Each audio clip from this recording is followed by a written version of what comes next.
ամեն մեկս իր ճանապարհն ունենք։ Երբեք պետք չի կողքինդ հետ համեմատվես, ասես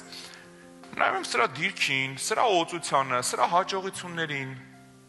Իմ մոտ էլ կստացվի տենց։ Դու չգիտես ինքը ինչ ճանապարհ անցել։ Դե հայկական խոսք ասում, արի մի օր իմ կաշվի մեջ ապրի տենամ կդիմանաս։ Դու երբեք չգիտես կողքիդ մարդը ինչի մեջով է անցել, ինչ զոհ է տվել իր կյանքում։ Մենք միանգամից նայում ենք պտուղներին ու ասում ենք, այ մարդ ես էլ կուզեմ, եթե իր մոտ ստացվել է,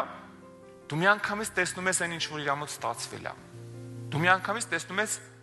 հորոխբորոտ տղայի դղյակը, որ իր մոտ ստացվել է։ Չկար մի 20 տարի մենակ գիտեինք, որ Ռուսաստաններն է։ Եկել է գյուղում դղյակ առել։ Տեղյակ ես ինչով է, ինչի մեջով է այդ մարդը անցել։ Ու միանգամից բանը տունդ վաճառում ես ու Ռուսաստանի տոմս ես առնում, մտածում ես այնտեղ դղյակ եմ բաժանում։ Հեսա գնամ մի հատ էլ ես բերեմ։ Պետք չի համեմատվել, պետք չի շտապել, պետք չի թռնել։